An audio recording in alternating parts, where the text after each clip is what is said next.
Apprenons quelque chose. Gloire à Jésus. Je veux enseigner par l'Esprit sur la doctrine de la repentance. Je veux juste souligner quelque chose qui seront d'une grande bénédiction pour vous dans votre marche avec Dieu. Quand j'enseignais la semaine dernière, je vous ai dit que la base pour que Dieu donne le pardon est l'expiation, ou la mort, l'ensevelissement et la résurrection de Christ. La Bible dit dans Hébreux 9, verset 22, « Sans effusion de sang, il n'y a pas de pardon des péchés. Il n'y a pas de rémission des péchés. » Donc le péché est remis. C'est pourquoi tu es pardonné. Donc le sang a lavé tes péchés et la croix a expié la colère ou la fureur de Dieu. C'est pourquoi le pardon est possible du côté de Dieu. Et j'ai dit, de ton propre côté, pour recevoir le pardon, tu dois placer ta foi en Jésus-Christ. Parce que si tu ne places pas ta foi en Christ, tu ne peux pas être pardonné ou tu ne peux pas recevoir le pardon. Acte 10, verset 43. Il a dit à lui, tous les prophètes rendent témoignage que par son nom, quiconque croit en lui recevra la rémission des péchés. Donc quand tu parles de pardon, il y a deux côtés. Il y a le côté de Dieu pour le libérer et il y a le côté humain pour le recevoir. Dieu l'a libéré à cause du sacrifice expiatoire de Jésus. Son sang a lavé tes péchés. Sa crucifixion a fait paiement pour la fureur de Dieu. De ton propre côté, tu le reçois parce que tu as la foi en Jésus-Christ. Gloire à Dieu. Donc j'ai dit, pour recevoir le pardon, c'est un must que tu crois en Jésus. Et j'ai dit qu'il y a deux autres choses qui sont aussi critiques pour que tu reçoives le pardon. La deuxième chose est que tu ne dois pas blasphémer le Saint-Esprit. Parce que quand Dieu libère le pardon, entre sa libération du pardon et ta réception du pardon, il y a une agence. L'agence qui transmet le pardon est le Saint-Esprit. Donc si tu déshonores le Saint-Esprit ou si tu attribues son œuvre à un autre esprit, tu l'as blasphémé et il deviendra impossible pour toi de recevoir le pardon. C'est pourquoi Jésus parlait dans Matthieu 12, versets 30 et 31. Il nous a dit que tout péché est pardonnable. Il a dit, mais quand tu pèches contre le Saint-Esprit, il a dit, tu ne seras pas pardonné. Gloire à Dieu. Vérifie cette écriture pour moi. Gloire à Jésus. Verset 31. Il a dit, c'est pourquoi je vous dis que tout péché et blasphème sera pardonné aux hommes. Il a dit, mais le blasphème contre le Saint-Esprit ne sera pas pardonné aux hommes. C'est l'agence. J'ai dit que cela ne signifie pas que Dieu ne te pardonnera pas si tu pèches contre le Saint-Esprit. Cela signifie simplement que tu ne peux pas le recevoir, même si Dieu l'offre, parce que le Saint-Esprit est l'agence qui transmet le pardon. 1 Jean 1 verset 9. La Bible nous fait comprendre que Dieu pardonne toute transgression. Donc si tu dis que Dieu ne peut pas pardonner le péché contre le Saint-Esprit, c'est une contradiction de l'Écriture. Il dit, si nous confessons nos péchés, il est fidèle et juste pour nous pardonner nos péchés et nous purifier de toute injustice. Donc Dieu pardonne tous les péchés, toute injustice. Le problème est que si tu blasphèmes le Saint-Esprit, tu ne peux pas recevoir le pardon de cette injustice parce qu'il est l'agence. Maintenant, si tu lis cette écriture dans Matthieu 12, tu vas voir ce qu'est le blasphème. Jésus chassait les démons et il disait qu'il ne chassait pas les démons par la puissance de Dieu. Il disait qu'il chassait les démons par Béelzébul, le prince des démons. Donc ils attribuaient l'œuvre du Saint-Esprit à un démon.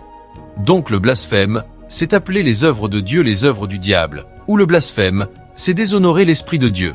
C'est-à-dire que tu éteins le Saint-Esprit. Souviens-toi que la Bible dit, n'attristez pas l'Esprit, et elle dit aussi, n'éteignez pas l'Esprit. Donc quand tu n'honores pas les œuvres de l'Esprit, tu l'éteins. Et s'il est éteint, il ne peut pas transmettre le pardon.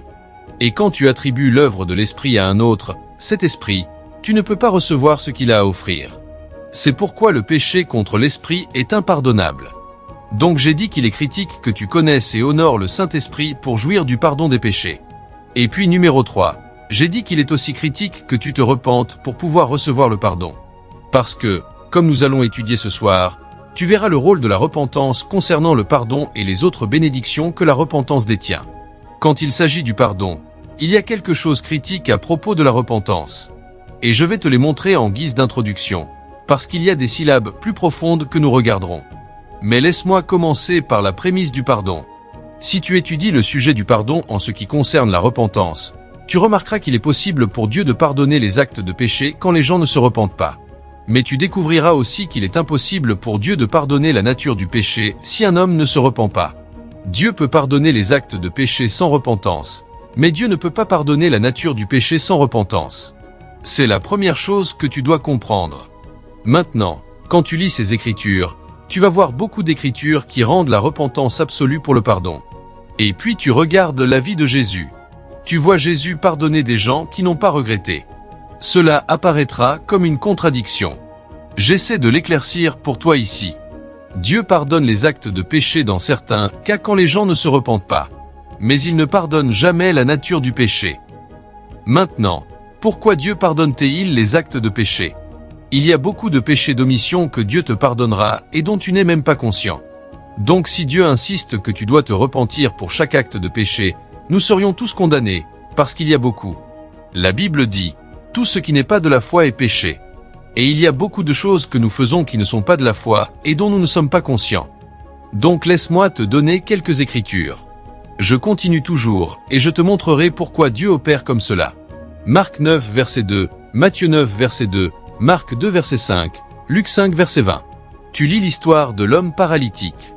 Ils ont amené l'homme à Jésus, et Jésus l'a regardé, et vois ce que Jésus a dit. Et voici, ils lui ont amené un homme malade de la paralysie, couché sur un lit. Et Jésus, voyant leur foi, dit au paralytique, « Mon fils, sois de bon courage, tes péchés te sont pardonnés. » Il n'y a pas de record que l'homme ait demandé le pardon ou se soit repenti. Mais Dieu lui a pardonné les péchés qu'il avait pardonnés. Remarque que le mot utilisé là est « péché » au pluriel. Ce sont des actes de péché. Donc Dieu peut pardonner les actes de péché quand les gens n'ont pas regretté. Regarde l'histoire de la femme avec l'écoulement de sang. Dans Jean 8 verset 10, Jésus a regardé la femme et il a dit, quand Jésus s'était relevé, il ne vit personne que la femme et lui dit, « Femme, où sont ceux qui t'accusaient ? Où sont ceux qui t'accusaient ? Personne ne t'a condamné ?» Et la femme dit, « Oui, personne, Seigneur. » Et Jésus lui dit, « Moi non plus je ne te condamne pas. » Et Jésus dit, « Va et ne pêche plus. » J'en viendrai à cette partie. Donc tu vois que des gens ont commis des actes de péché, et Jésus leur a pardonné, même quand ils ne réalisaient pas qu'ils avaient besoin de se repentir. Gloire à Jésus. Luc 23 verset 34. Jésus était suspendu sur la croix, et il a regardé les gens qui l'ont accusé injustement, qui l'ont crucifié. Et voici ce que Jésus a dit. Alors Jésus dit, « Père, pardonne-leur, car ils ne savent pas ce qu'ils font. » Cela signifie qu'ils ne sont même pas conscients qu'ils sont en train de pécher. Si les gens ne sont pas conscients qu'ils pêchent, où se repentiraient-ils? Mais Dieu leur a pardonné. Donc il est possible pour Dieu de pardonner les actes de péché. Mais il est impossible pour Dieu de pardonner la nature du péché. Gloire à Dieu. Maintenant, lis ta Bible encore. Luc 13 verset 3. Jésus parlait. Je vous le dis, non, si vous ne vous repentez pas, vous périrez. Donc cela parle de régénération. Cela parle de salut. Il est impossible pour toi de recevoir le salut, le type de pardon des péchés qui altèrent ta nature, si tu n'as pas regretté. Suis-tu? Et je te dirai pourquoi Dieu fait cela. Suis-moi attentivement.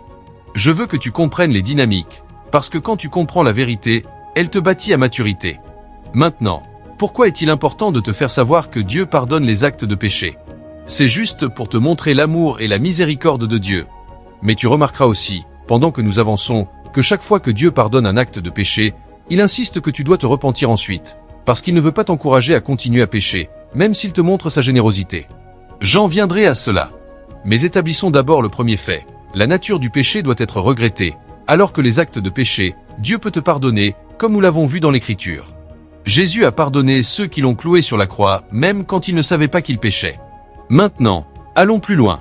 Acte 2 verset 38. Alors Pierre leur dit, « Repentez-vous et que chacun de vous soit baptisé au nom de Jésus-Christ pour la rémission des péchés, et vous recevrez le don du Saint-Esprit. » Cela signifie que si tu ne te repens pas, tu ne recevras pas la rémission des péchés.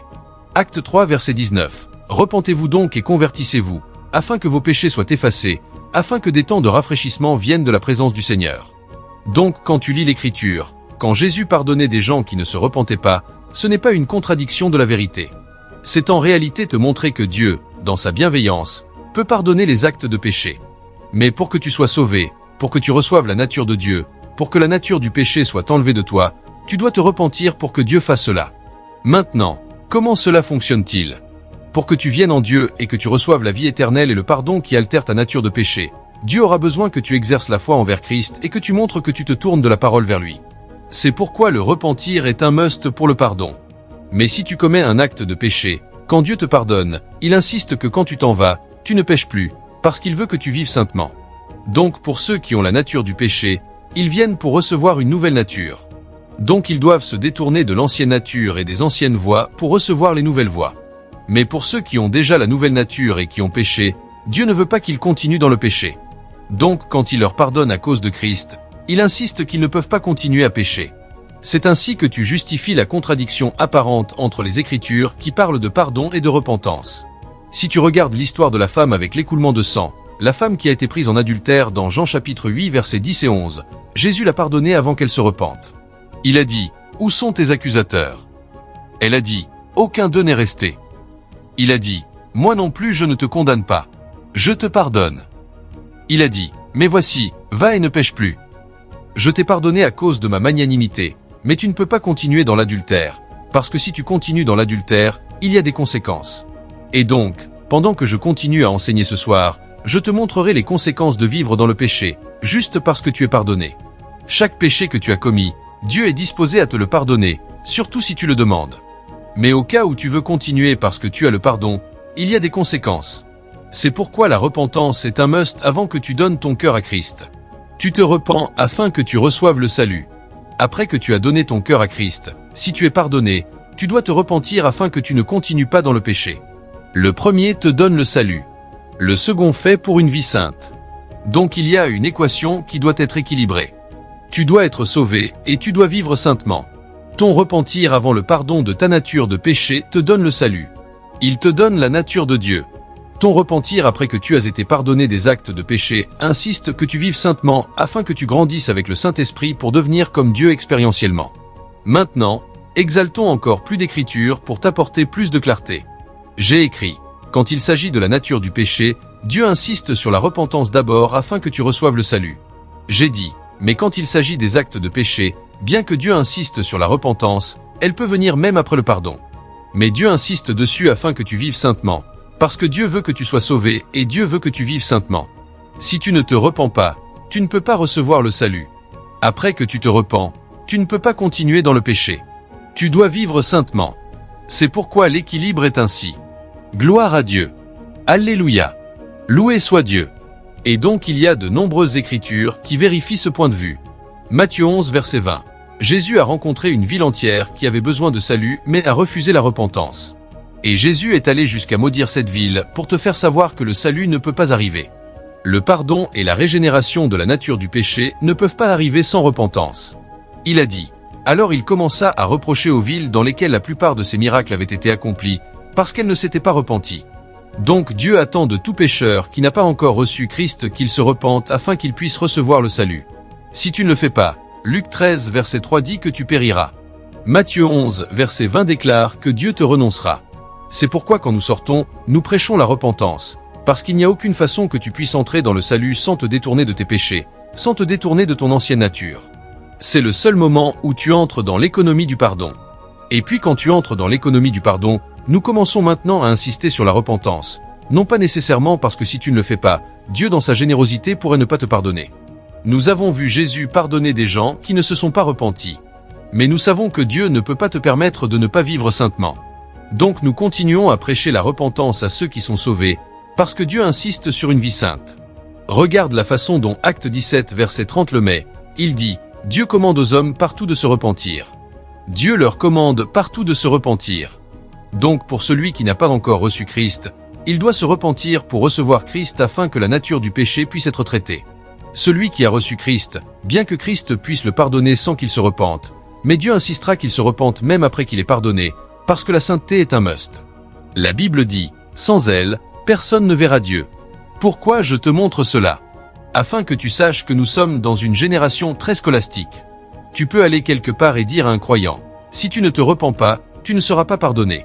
Et le gars commence à te montrer le pardon inconditionnel, surtout ceux qui sont dans le christianisme et commence à te montrer des écritures comme Marc 2 verset 5, Matthieu 9 verset 2, commence à te montrer la femme avec l'écoulement de sang, en adultère Jean 8 verset 10 et 11, et te dire, comment se fait-il que Dieu les ait pardonnés même quand ils ne se sont pas repentis? Et tu seras coincé. Ne sois pas coincé. Que Dieu ait pardonné à quelqu'un qui a commis des actes de péché ne signifie pas que Dieu lui a donné une licence pour pécher. Dieu insistera toujours. Jésus ajoutera toujours, va et ne pêche plus. Parce que pour toi qui es sauvé, bien que Dieu t'ait accordé le pardon, Dieu insiste que tu vives saintement. De cette façon, même celui qui est sauvé, la repentance pour lui est un must. Est-ce que ce point est assez clair? Donc ayant posé cette fondation, Regardons ce qu'est la repentance afin que nous découvrions de quoi le sujet dont nous traitons parle. Qu'est-ce que la repentance? Le mot repentance est le mot metanoia, et ce mot signifie simplement un changement d'esprit, un changement de cœur et un changement de direction. Donc un homme ne peut pas se repentir et continuer dans ce qu'il faisait. C'est pourquoi je t'ai dit que quand tu te repens, tu dois vivre saintement. Et donc quand tu commences à étudier ce mot, il y a 5 forces qui définissent ce que ce mot représente fonctionnellement. Numéro 1. Cela signifie reconnaître tes péchés. Quand un homme se repent, il ne dit pas « Nous sommes la justice de Dieu en Christ ». Nous ne voyons pas « Ou tu as forniqué, tu as menti, Asa, tu as exagéré mon frère ». Tu peux l'appeler mensonge blanc. C'est péché. Parce que l'une des tromperies dans notre monde aujourd'hui est que les gens pêchent et ils citent des écritures comme « Si tu es né de Dieu, tu ne pêches pas, car ta semence demeure en toi ». Tu dois comprendre la composition d'un homme. L'homme est esprit, âme et corps. Ton esprit est déjà sécurisé par le Saint-Esprit. Mais ton âme et ton corps participent encore activement à ce monde. Donc quand tu dis « Je ne pêche pas », ne prétends pas que tu ne pêches pas. Si tu ne reconnais pas que tu as péché, tu ne peux même pas te repentir. Regarde le cas de Pierre. Au moment où il a réalisé qu'il avait péché, la Bible dit qu'il pleura amèrement et il dit « Mon Seigneur et mon Dieu ». La plupart des chrétiens n'ont pas de conscience aujourd'hui.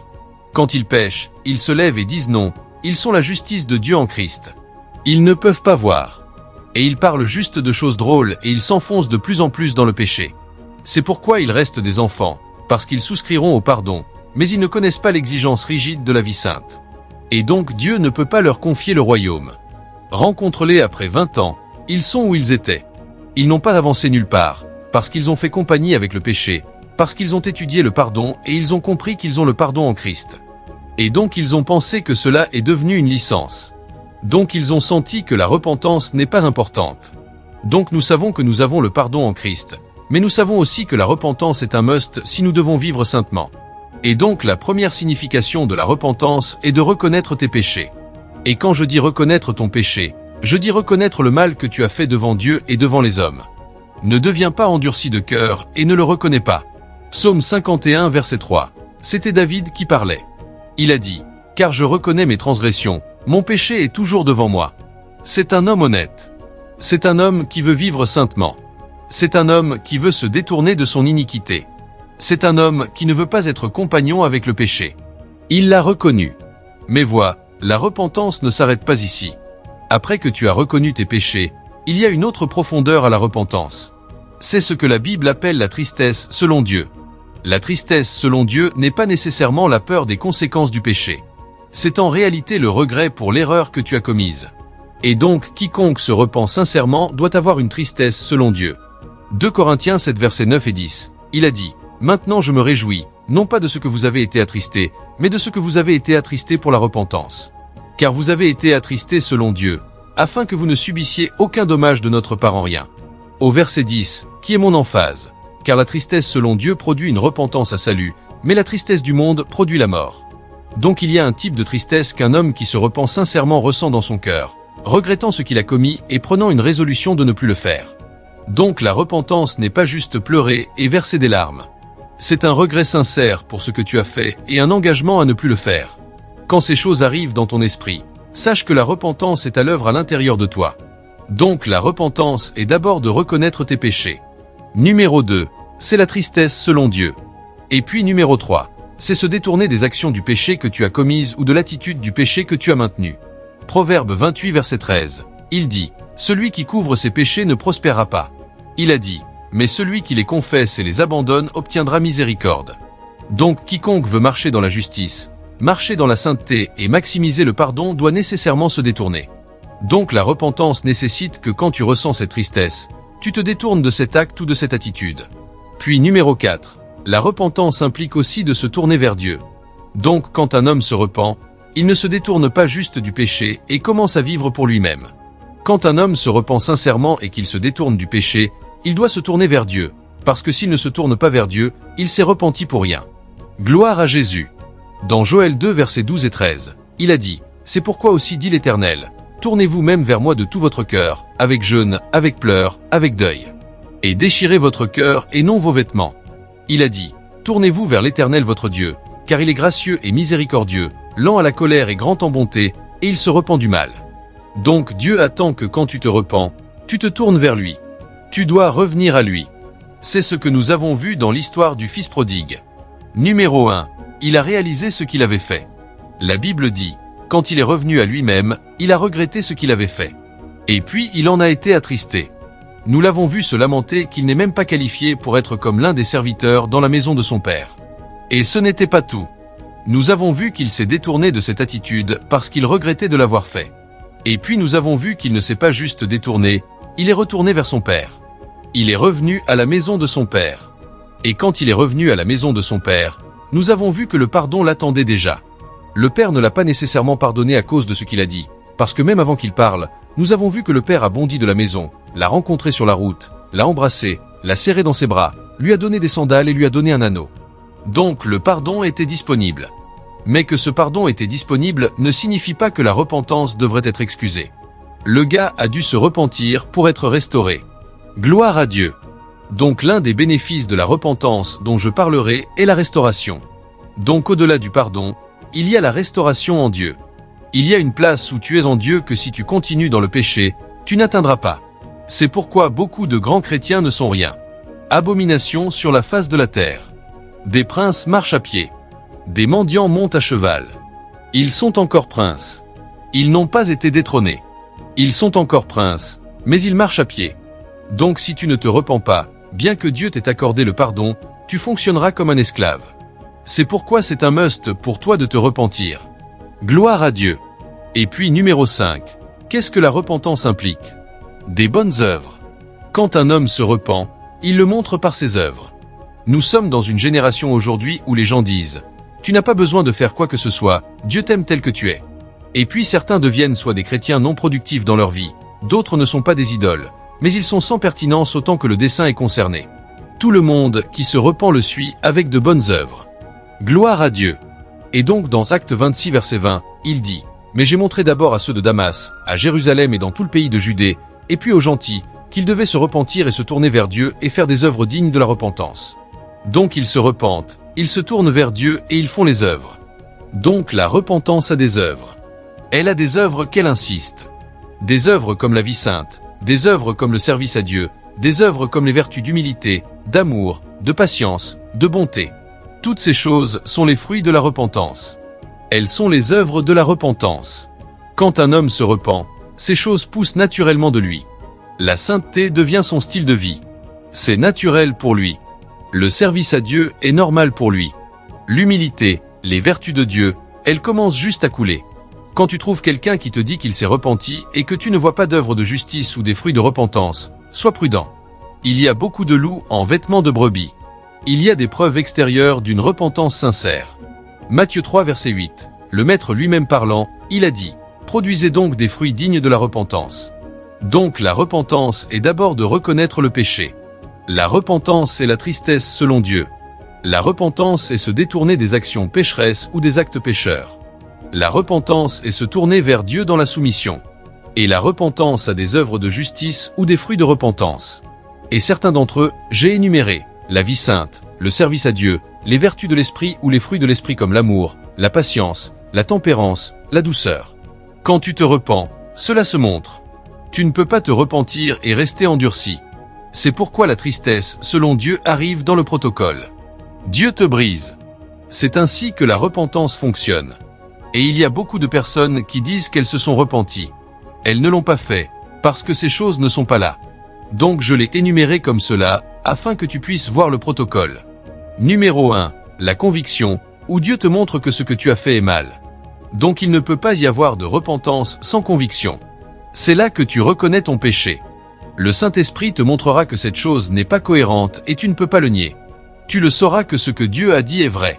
Jean 16 verset 8 dit « Quand le Saint-Esprit viendra, il dit, il convaincra le monde de péché. » C'est le Saint-Esprit qui a convaincu David quand il est allé avec Bathsheba. Tu as péché. Et David l'a reconnu. Tu ne peux pas le nier. Si tu le nies, cela signifie que ta conscience est cautérisée. Et puis il doit y avoir une tristesse selon Dieu. Si Dieu te montre ce que tu as fait, il ne te le dit pas juste. Il vient avec un poids de jugement. Cela te brisera et tu pleureras sur cela. Et quand cela arrive, naturellement il y aura une force qui insiste que tu te détournes. Et puis quand tu te détournes, tu te tournes vers Dieu. Et quand tu te tournes vers Dieu, Dieu t'énergise et les fruits de la repentance commencent à se manifester dans ta vie. Gloire à Dieu. Il y a beaucoup d'exemples bibliques. Va les étudier. Psaume 51. Tu as vu la repentance de David quand il est allé avec Bathsheba. Dans Luc 15, versets 11 à 32, tu as vu la repentance du fils prodigue. Dans Jonas chapitre 3, tu as vu la repentance des gens de Ninive. Et dans Luc 22, versets 61 et 62, tu as vu la repentance de Pierre. Ces choses doivent arriver. Tu ne peux pas y échapper. Si tu n'es pas né de nouveau, tu dois te repentir pour recevoir la vie éternelle. Si tu es né de nouveau, bien que le pardon soit disponible pour toi, tu dois te repentir afin que tu continues à vivre une vie sainte. Si tu le négliges, tu sombreras. Et il y a des dangers de marcher dans le péché. Gloire à Dieu. Quels sont les bénéfices de la repentance? Pourquoi devons-nous? Numéro 1, le pardon des péchés. Je l'ai déjà énuméré extensivement. Ésaïe 55, verset 7, juste pour te donner plus d'écriture. Il a dit que le méchant abandonne sa voie, qu'il se tourne vers l'Éternel, et il aura miséricorde de lui, car il lui pardonnera librement. Gloire à Jésus. Il lui pardonnera librement. Acte 3, verset 19. Il dit, « Repentez-vous donc et convertissez-vous, afin que vos péchés soient effacés, afin que des temps de rafraîchissement viennent de la présence du Seigneur. » Donc nous devons nous repentir à cause du pardon. Et si nous sommes déjà pardonnés, c'est à cause de la vie sainte. Si nous ne le faisons pas, nous ne pouvons pas gagner la bataille sur le péché. Numéro 2. Pourquoi la repentance est-elle importante? La repentance est importante parce qu'elle est un précurseur pour le salut. Seuls ceux qui se repentent peuvent recevoir le salut. Si tu ne te repens pas et ne places pas ta foi en Christ, tu ne peux pas recevoir le salut.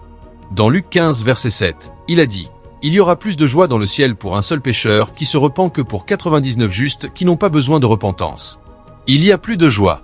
Donc quand un pécheur se repent, la vie éternelle lui est donnée. C'est pourquoi il y a de la joie dans le ciel. Donc nous avons besoin de la repentance pour le salut. Acte 11, verset 18. La Bible a dit, « Alors même au gentil Dieu a accordé la repentance qui mène à la vie. » Il a dit, « Dieu a accordé la repentance qui mène à la vie. » Donc la repentance est un must d'abord pour le pardon des péchés et pour la vie sainte. Deuxièmement, pour le dessein du salut, surtout pour ceux qui ne sont pas encore nés de nouveau. Numéro 3. Pourquoi la repentance est-elle importante? Elle apporte un rafraîchissement spirituel. Quand tu portes le péché, c'est un poids. Il te tirera vers le bas. La Bible dit de mettre de côté tout poids et tout péché qui nous assiège si facilement.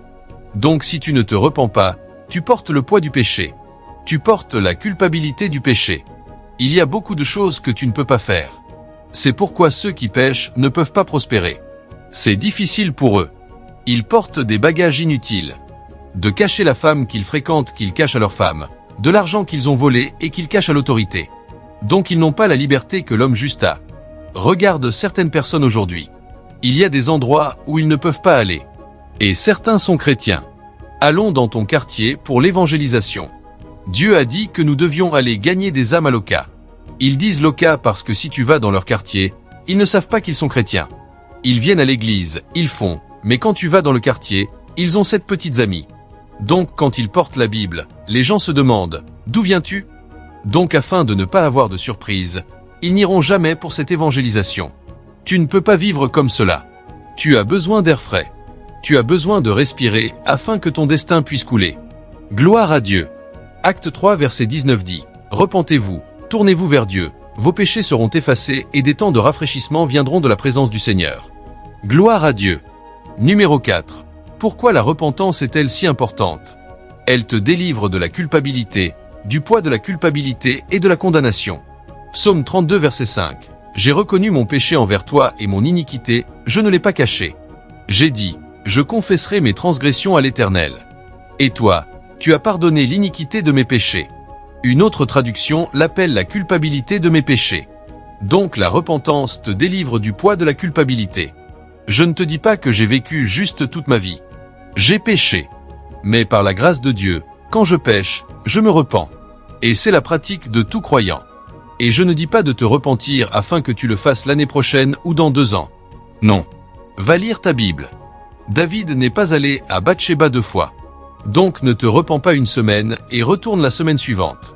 Ce n'est pas de la repentance. C'est pourquoi je dis aux gens, quand tu te repens, brûle le pont. Il y a des ponts que tu n'utiliseras jamais. Si tu l'utilises encore, c'est un cas. Donc brûle-le. Gloire à Dieu. Ces choses paraissent simples, mais ce sont les raisons pour lesquelles certaines personnes ne prospèrent jamais. Verse un tambour d'huile sur leur tête, ils restent où ils sont.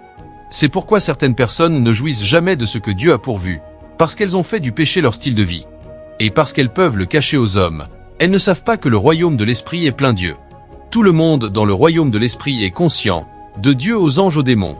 Que tu le caches aux hommes ne signifie pas qu'il est caché dans le royaume de l'esprit. Numéro 5. La repentance te délivre de la destruction et du jugement. Je n'ai pas le temps de lire le livre de Jonas, mais si tu lis Jonas chapitre 1, 2 et 3, Ninive était destinée à la destruction. Mais quand Jonas a prêché et qu'ils se sont repentis, tout le jugement est passé. Donc si tu veux détourner la destruction dans ta vie, assure-toi de ne pas faire du péché un style de vie.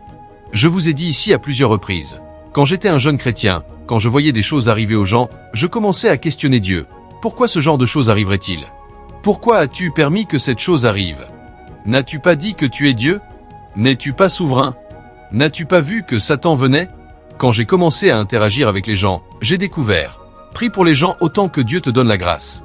Mais quand des choses au-delà de ta puissance arrivent, garde juste le silence, parce que certaines des choses qui arrivent aux gens sont des contrats qu'ils ont signés.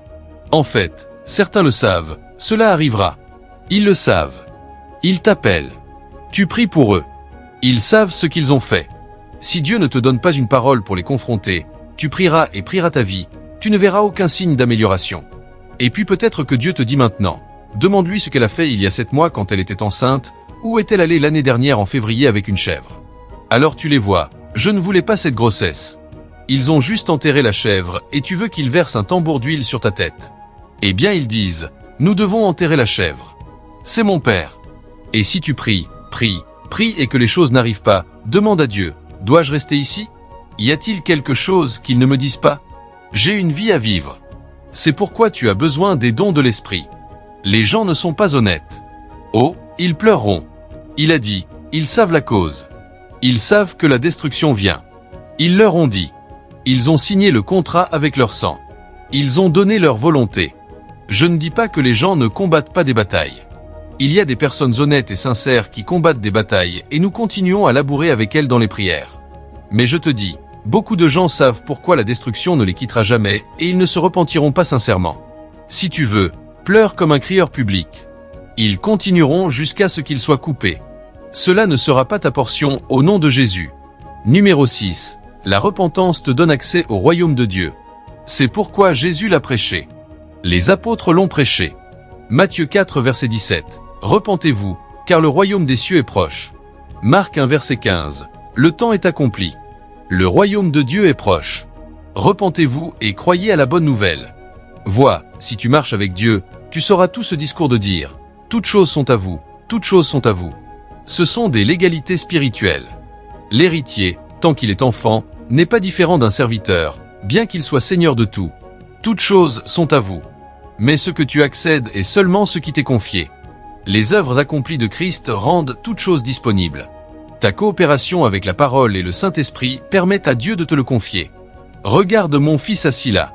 Tout ce que j'ai lui appartient. Il n'a pas besoin de demander. Mais s'il reste comme cela, il n'aura jamais un. Tu ne donnes pas une voiture à un enfant de 2 ans. Donc il y a des choses qui ne sont pas négociées par l'amour. Elles sont négociées par la croissance. Elles sont négociées par l'engagement. Elles sont négociées par la maturité. Il ne peut pas mendier pour cela. C'est à lui, mais pas comme cela. C'est la ruine de beaucoup de croyants. Ils citent des écritures pour lesquelles ils ne sont pas prêts.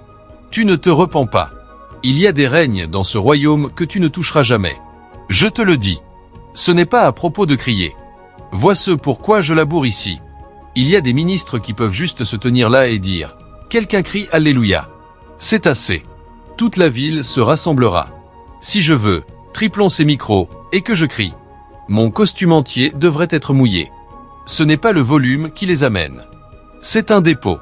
Pour qu'une ville te soit donnée, il y a un rang. Tu ne peux pas forniquer. Tu ne peux pas mentir.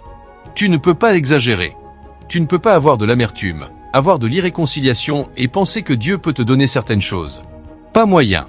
Donc quand Jésus dit « Repentez-vous, car le royaume de Dieu est proche », cela signifie qu'il y a des niveaux et des couches dans le royaume que seule la repentance peut apporter. Vois, tu peux semer et moissonner.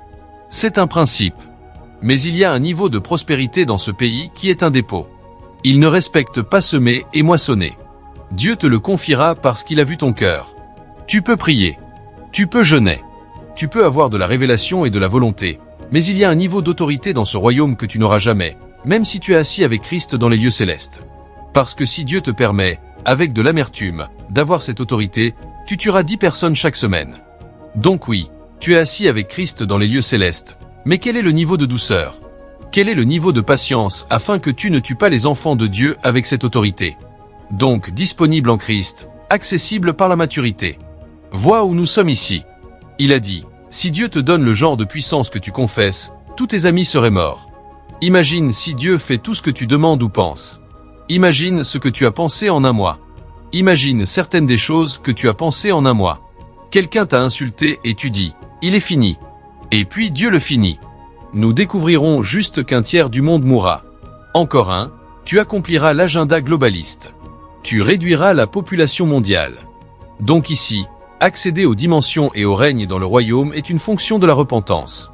Dieu continuera à te détourner des choses. Colère, amertume, malice, méchanceté, couper les coins, compromis, toutes sortes de choses.